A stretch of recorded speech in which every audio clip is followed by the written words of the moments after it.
Hi, I'm excited to talk about the Keeper of the Plains statue, which is in Wichita, Kansas.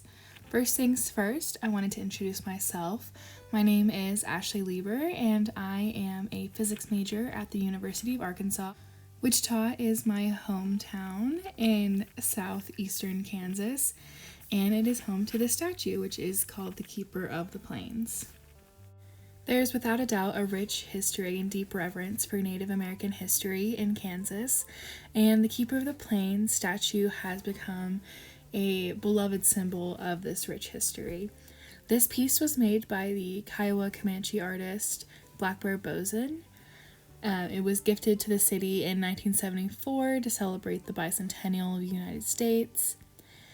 This statue stands 44 feet tall. The statue is located in downtown Wichita and stands at the confluence of the Big and Little Arkansas rivers. Lieber, who is pictured here, was born in 1921 in Oklahoma and moved to Wichita in 1940. He was the grandson of a Kiowa chief, and after serving in World War II, he delved into his art and was primarily self-taught. This statue is made from Corten steel and stands about 44 feet tall. The 30-foot rock pediment was added 32 years after the original installment, just so that the statue could be seen from a greater distance. This piece is distinctly monochromatic, with the only color being present as deep brown or black, depending on sunlight. The medium that was chosen also gives it a very rough texture. As a viewer, we could infer from experience that the steel would be hard, cold, and coarse due to it being unpolished metal.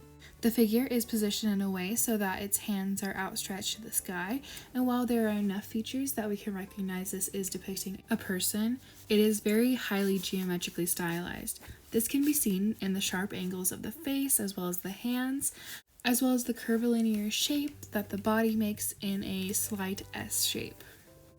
The headpiece of the figure also shows this geometric stylization with the repeating pattern found in the feathers of the headpiece, and also the fact that it forms a semicircle. The use of line in this piece is also particularly interesting. The figure is largely stationary, but the fringes that extend off of the arms and the legs are positioned in a way to convey a sense of direction and movement, such as the wind passing through the piece. This gives a sense of movement and momentum to a stationary piece.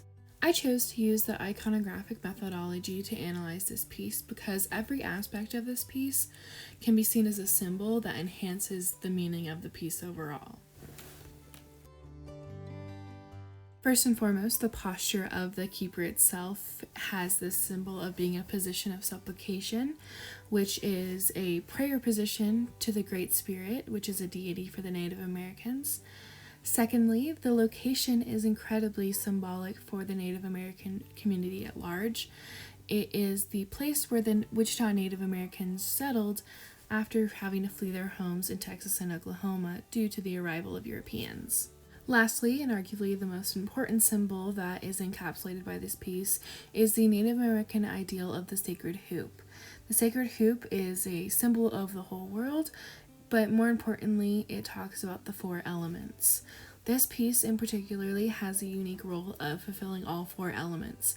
You have the water from the rivers, the air, the wind, and then with the ring of fire that you see surrounding the pediment, we have a completed sacred hoop. You can see the piece is greatly enhanced by putting it into context of the culture and the time period.